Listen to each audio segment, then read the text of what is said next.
नमस्कार दोस्तों, स्वागत है आपका हमारे चैनल में। चलिए हम आज की कहानी को शुरुआत करते हैं। अगर आप चैनल पे नए हैं तो वीडियो को लाइक और चैनल को सब्सक्राइब ज़रूर कीजिए और बेल आइकन भी प्रेस कीजिए। दोपहर का वक्त था। अपने कमरे में रखी पुरानी कुर्सी पर बैठे राजेश जी चुपचाप खिड़की के बाहर ताक रहे थे। तभी टेबल पर रखा मोबाइल घनघना उठा। वो उनके बचपन का दोस्त महेश था। हेलो राजेश भाई, राजेश जी ने धीमी आवाज़ में जवाब दिया। हाँ हाँ बोल महेश। उनकी आवाज़ में थकान और बेबसी थी। दूसरी तरफ से उनके बचपन के दोस्त महेश की जिंदा दिल आवाज़ आई। अरे राजेश, मैं महेश बोल रहा हूँ, कैसी है तेरी तबीयत? फिर अचानक वह रुक गया। एक मिनट, ये तेरी आवाज़ को क्या हुआ? सुस्त टूटी सी लग रही है। सब ठीक है ना? तू मायूस क्यों लग रहा है? राजेश जी कुछ पल खामोश रहे, फिर एक गहरी ठंडी सांस लेकर बोले, क्या खैरियत बताओ महेश। आज अपने ही घर में मेरा दम घुट रहा है। मेरे बेटों ने यह मकान बेचने का फैसला कर लिया है। यह सुनते ही महेश सुन्न हो गए। क्या बकवास कर रहे हो तुम? रमेश और सुरेश, अरे मैंने अपनी आंखों से देखा है कि तूने उनके लिए क्या कुछ नहीं किया। और वो राजेश जी एक कड़वी सी हंसी हंस पड़े। हाँ महेश, मुझसे तो कहा कि किसी सरकारी काम के लिए कागज़ों पर दस्तखत चाहिए। मैं अनपढ़ आदमी, भरोसा कर लिया। अब समझ में नहीं आ रहा कि वो घर बेचने के कागज़ थे। उनकी आवाज़ में बेबसी का एक समंदर हिलोरे दे रहा था। लेकिन क्यों? वो घर तो तुमने। महेश की बात बीच में ही रह गई। वजह कहाँ बताते हैं आजकल के बच्चे महेश। माँ बाप को कुछ बताना ज़रूरी ही नहीं समझते। मुझे तो लगता है कि शायद उनकी नौकरी लग गई है किसी दूसरे शहर में या फिर विदेश में। कई दिनों से आपस में कानाफूसी चल रही है, जिसे मैं अनसुना कर रहा था। उनकी आवाज़ यकायक और धीमी हो गई। लेकिन कल रात सुना मैंने दरवाजे की ओट से। सुरेश कह रहा था रमेश से, आप ठीक कह रहे हैं भैया। वहाँ बाबूजी अपने हम उम्र लोगों के बीच रहेंगे तो उनका मन भी लगा रहेगा। यह कहते कहते राजेश जी का दिल काँप गया। महेश, पहले तो मुझे कुछ समझ नहीं आया, पर अब सब साफ समझ में आ रहा है कि यहाँ मुझे वृद्धाश्रम में छोड़ने की तैयारी हो रही है। उनकी आंखों से आंसू निकलकर गालों की झुर्रियों में खो गए। उन्होंने जल्दी से फ़ोन काट दिया, क्योंकि वो नहीं चाहते थे कि जीवन भर का दोस्त उनकी टूटी हुई सिसकियों को सुने। बाहर अंधेरा गहरा हो रहा था और उनके मन के अंदर अतीत की यादें किसी फिल्म की तरह चलने लगी। उन्हें अपना वो पुराना बड़ा सा पुश्तैनी मकान याद आया। बड़े आंगन वाला घर, जहाँ शारदा तुलसी को पानी देती थी और बच्चों की किलकारियाँ गूंजती थी। पर जब बच्चों की उच्च शिक्षा का वक्त आया तो पैसों की सख्त ज़रूरत पड़ गई। पढ़ाई लिखाई का भारी खर्च था। इंजीनियर, MBA, कोचिंग, किताबें। उनका सपना था कि रमेश और सुरेश बड़े आदमी बने। इनके लिए उन्होंने अपना वही बड़ा घर बेच दिया। तब उन्होंने शारदा से कहा था, देखना एक दिन हमारे बेटे हमारा नाम रोशन करेंगे। इस घर की कुर्बानी उनके भविष्य के सामने कुछ भी नहीं। वह दिन उनकी आंखों के सामने घूम गया जब उन्होंने उस घर का सौदा किया था। अच्छे खासे पैसे हाथ आए। उन पैसों में से उन्होंने थोड़ा सा हिस्सा निकाला और ये छोटा सा मकान खरीद लिया। तंग गलियों वाला, छोटा आंगन, कम जगह, लेकिन दिल में उम्मीद बड़ी थी। बाकी का सारा पैसा उन्होंने बच्चों की पढ़ाई और भविष्य की नींव में झोंक दिया। वे खुद भूखे सो जाते, पर बच्चों की किताबों के लिए पैसे जरूर जुटाते। उन्होंने अपने हर सपने को कुर्बान किया, सिर्फ इस आस में कि उनके बेटे एक दिन नाम रोशन करेंगे और बुढ़ापे में उन्हें सहारा देंगे। यादों का सिलसिला टूटा तो उनकी आंखें भीग चुकी थी। आज वही बच्चे जिन्हें उन्होंने अपने कंधों पर बिठाकर आसमान छूना सिखाया, वही उनके पैरों के नीचे से ज़मीन खींच रहे थे। उनकी आंखें भर आई, धीरे से बोले। साथी लोग कहते थे, अरे राजेश, अपना मकान क्यों बेच रहा है? ज़रा सोच भी लिया होता अपने बुढ़ापे का। तब मैंने सीना चौड़ा करके कहा था कि मेरे बच्चे मेरे बुढ़ापे की संपत्ति है, वही मेरा सहारा है। लेकिन देख शारदा, अब हालात ऐसे हैं कि यही बच्चे मेरा सहारा बनने के बजाय सोच रहे हैं मुझे किसी वृद्धाश्रम में छोड़ाएंगे। वाह रे वक्त। बात करते करते उनकी आंखों से आंसू ढलक पड़े। वे खुद से ही सवाल करने लगे, क्या यही है मेरी जिंदगी की कमाई? यही है उन संघर्षों का नतीजा? उनकी आत्मा जैसे कराह रही थी, लेकिन साथ ही कहीं भीतर एक बारीक सी बगावत की चिंगारी भी थी। अगर मैंने सब कुछ तुम्हारी राह आसान करने में लगा दिया तो आज तुम दोनों को मुझे पराया समझने का हक किसने दिया? अगली सुबह वे उठे तो पानी लेने के लिए रसोई में गए। तभी रसोई के बाहर से आवाज़ आने लगी। रमेश और सुरेश आपस में कुछ बातें कर रहे थे। रमेश की आवाज़ सुनाई दी, भाई हमारी सब तैयारी हो गई है ना? सुरेश ने जवाब दिया, हाँ भैया, कल बाबूजी को वहाँ ले जाएंगे। यह सुनकर राजेश जी के हाथ से पानी का गिलास छुटकर गिर गया। खड़न की आवाज़ हुई। उनका दिल इतने जोर से धड़का कि सांस लेना भी मुश्किल हो गया। बेटे सच में उन्हें कहीं भेजने की तैयारी कर रहे थे, और वो भी कल तक। चुपचाप वे कमरे में आकर अपनी पुरानी कुर्सी पर बैठ गए और देर तक सामने की दीवार को देखते रहे। उस दीवार पर शारदा के साथ उनकी तस्वीरें लगी थी। शादी की तस्वीर, बच्चों के साथ की तस्वीर, पारिवारिक फोटो। हर तस्वीर देखकर उनका गला रूंधता जा रहा था। शारदा, देख रही हो तुम, इन्हीं बच्चों पर भरोसा था तुम्हें। कहती थी हमारी औलाद हीरा है हीरा, हमारे बुढ़ापे में ये हमारा सहारा होंगे। उनकी आवाज़ टूट गई। आज देख रही हो कैसे सहारा बन रहे हैं ये। आंसू उनके गालों पर बहने लगे। वे उन आंसुओं को पोंछने की कोशिश भी नहीं कर रहे थे। तभी छोटा पोता आर्यन दौड़कर आया और बोला, दादाजी आप रो क्यों रहे हैं? राजेश जी ने झट से आंसू पोंछे और बच्चे को गोद में उठा लिया। कुछ नहीं बेटा, आंखों में कुछ चला गया था। दादाजी, मम्मी कह रही थी कि कल आपको कहीं लेकर जाने वाले हैं। मासूम आर्यन ने पूछा। यह सुनकर राजेश जी का दिल फिर से टूट गया। अब तो घर के बच्चे भी जानते थे। उन्होंने बच्चों को प्यार से सिर पर हाथ फेरा। हाँ बेटा, दादाजी को एक लंबी यात्रा पर जाना है। आप कब वापस आएंगे? इस सवाल का जवाब राजेश जी के पास नहीं था। वे चुप हो गए और बच्चे को सीने से लगा लिया। आज उन्हें महसूस हुआ कि शायद यह आखिरी बार है जब वे अपने पोते को गले लगा रहे हैं। शायद वापस न आ पाऊंगा बेटा, उन्होंने मन ही मन सोचा। शायद ये आखिरी मुलाकात है हमारी। फिर खुद से बोले, कल तक यहाँ से विदाई हो जाएगी।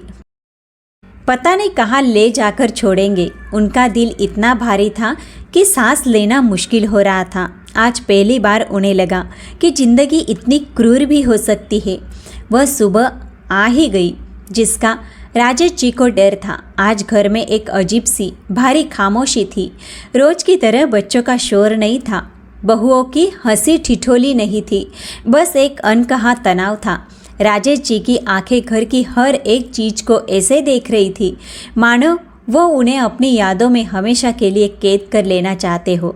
दोपहर के करीब रमेश और सुरेश उनके पास आए। दोनों के चेहरे पर एक अजीब सी गंभीरता थी। वे आंखें नहीं मिला पा रहे थे। रमेश ने बहुत धीरे से कहा, पिताजी तैयार हो जाइए, हमें निकलना है। राजेश जी ने चेहरे पर कोई शिकन नहीं आने दी। उन्होंने मन ही मन तय कर लिया था कि वे गिड़गिड़ाएंगे नहीं, रोएंगे भी नहीं। वे धीरे से उठे और अपने कमरे में गए। एक छोटा सा कपड़े का झोला उठाया जिसमें उन्होंने रात को ही शारदा की एक पुरानी तस्वीर, एक छोटी सी गीता और अपना चश्मा रख लिया था। बस यही उनकी कुल जमा पूंजी थी जिसे वे अपने साथ ले जाना चाहते थे। जब वे कमरे से बाहर निकले तो ना उन्हें अपनी बहुएं नजर आई, ना ही पोते। शायद उन्हें फर्क नहीं पड़ता कि मैं जा रहा हूँ। यह सोचकर उनका दिल अत्यंत भारी हो गया। राजेश जी ने एक आखिरी नज़र अपने पूरे घर पर डाली। आज सब कुछ उन्हें पराया लग रहा था, जैसे यह किसी और का घर हो और वे बस एक मेहमान हो जिसकी विदाई का समय आ गया है। उनके कदम दरवाजे की तरफ बढ़े। हर एक कदम उन्हें पहाड़ जैसा भारी लग रहा था। उनका दिल चाह रहा था कि पलटकर अपने बच्चों को सीने से लगा ले और कहे, मत भेजो मुझे कहीं, मैं तुम्हारे बिना नहीं रह पाऊंगा। पर उनके स्वाभिमान ने उन्हें रोक लिया। राजेश जी ने एक गहरी सांस ली और घर की दहलीज के बाहर कदम रख दिया। बाहर गाड़ी खड़ी थी। जैसे ही वे गाड़ी में बैठे उन्हें लगा जैसे उन्होंने अपने ही हाथों से अपने घर का दरवाज़ा हमेशा के लिए बंद कर दिया हो। गाड़ी चल पड़ी। गाड़ी के शीशे में अपने खिड़की से बाहर देखते हुए राजेश जी महसूस कर रहे थे कि धीरे धीरे उनका घर, उनकी दुनिया और उनकी मौजूदगी उन सबके जीवन से दूर हो रही थी। सोचने लगे कैसा होगा वो वृद्धाश्रम। दीवारों पर सीलन होगी, एक छोटा सा कमरा होगा जिसमें लोहे का एक पलंग होगा और वहाँ मेरे जैसे ही और भी कितने बदनसीब बाप होंगे जो अपने बेटों का इंतज़ार करते करते थक गए होंगे। कह रहे थे वहाँ हम उम्र लोगों से मिलकर दिल बहल जाएगा। यह सोचते ही उनके होठों पर एक कड़वी मुस्कान तैर गई। मेरे हम उम्र तो मेरे पोते पोतियाँ थे जिनकी तोतली बातों में मेरा दिल बहलता था। बूढ़ा इंसान बच्चों जैसा ही तो होता है, क्या उन अजनबियों के बीच मेरा दिल बहलेगा? हिम्मत करके उन्होंने अपनी पूरी जिंदगी की बची कुची ताकत को समेटकर एक सवाल पूछा जो उनके दिल को चीरता हुआ बाहर आया। बेटा, बस इतना बता दो कि मुझे कहाँ ले जा रहे हो? सुरेश ने कहा, पिताजी, थोड़ी देर में आपके सभी सवालों का जवाब आपको मिल जाएगा। गाड़ी शहर की भीड़भाड़ वाली सड़कों से निकलकर हाईवे पर आ गई। राजेश जी ने सोचा कितनी दूर ले जाएंगे ये मुझे, शायद किसी ऐसी जगह जहाँ से मैं वापस भी ना आ सकूं। उन्होंने अपनी आंखें बंद कर ली और सिर को सीट से टिका दिया। अब उन्होंने खुद को पूरी तरह से नियति के हाथों में सौंप दिया था। उनका मन शांत नहीं, बिल्कुल सुन्न हो चुका था। कुछ देर बाद गाड़ी की रफ्तार धीमी हुई और वह एक बड़े से लोहे के गेट के सामने जाकर रुक गई। पिताजी, हम आ गए, उतरिए। सुरेश ने दरवाज़ा खोलते हुए कहा। राजेश जी के पैर जैसे ज़मीन में जम गए थे, उनमें उठने की हिम्मत नहीं थी। उनका दिल किसी भारी पत्थर की तरह डूब रहा था। उन्हें लगा जैसे कोई जल्लाद उन्हें फांसी के तख्ते तक ले जा रहा हो। कांपते हुए हाथों से दरवाजे का सहारा लेकर वे बाहर निकले। एक गहरी सांस भरी और अपनी धुंधलाई आंखों को ऊपर उठाया। राजेश जी की सांस रुक गई, उनके पैरों तले जमीन खिसक गई, उनकी रूह कांप उठी। सामने था एक विशाल पुराना नीम का पेड़, वही पेड़ जिसकी टहनियों पर झूला डालकर वे अपने बच्चों को झुलाते थे, वही पेड़ जिसकी छांव में बैठकर शारदा स्वेटर बुना करती थी। उनका दिमाग सुन्न पड़ गया। यह कैसे हो सकता है? उन्होंने अपनी कांपती हुई नज़रें पेड़ से हटाकर गेट के पीछे देखा और जो देखा उसे देखकर उनकी रूह कांप उठी। उनके पैरों तले से ज़मीन खिसक गई। ये कोई वृद्धाश्रम नहीं था, यह तो उनका पुराना पैतृक घर था। वही आंगन, वही तुलसी का चौरा, उनकी हर ईंट में उनकी और शारदा की यादें सांस ले रही थी। वे मूर्ति की तरह अवाक खड़े रह गए। उनके सूखे होठ खुले रह गए और आंखों से अविश्वास और अथाह सुख की एक गर्म धारा बह निकली। तभी रमेश और सुरेश ने उन्हें दोनों तरफ से सहारा दिया। रमेश की आवाज़ भावनाओं से भीगी हुई थी। पिताजी, हम आपको आपकी दुनिया लौटाने लाए हैं। राजेश जी कुछ नहीं बोल पा रहे थे, आंसू रुकने का नाम ही नहीं ले रहे थे। तुम दोनों ने यह सब मेरे लिए? वो सिसक सिसक कर रो रहे थे। रमेश ने कहा, पिताजी, आपने हमारे लिए अपना ये घर बेचा था। हमारा फ़र्ज़ था कि हम आपका घर वापस दिलाएं। वो मकान हमने इसीलिए बेचा है ताकि यहाँ की व्यवस्था अच्छी हो सके। लेकिन बेटा, मैं तो समझा था कि तुम मुझे वृद्धाश्रम।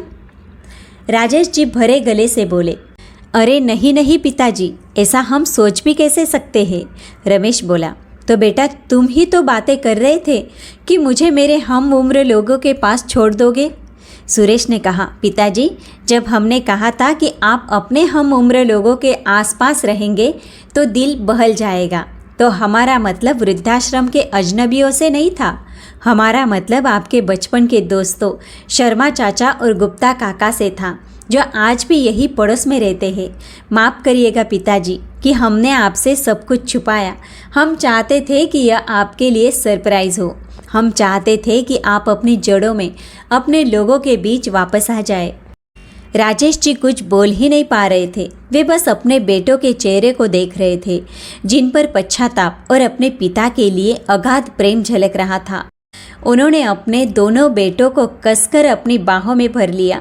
आज उनके आंसू बेबसी या दुख के नहीं बल्कि गर्व, राहत और उस खुशी के थे जो उन्हें लगा था कि उन्होंने हमेशा के लिए खो दी है। वह एक बच्चे की तरह फूट फूट कर रो पड़े और उनके बेटे भी अपने पिता के साथ रो रहे थे।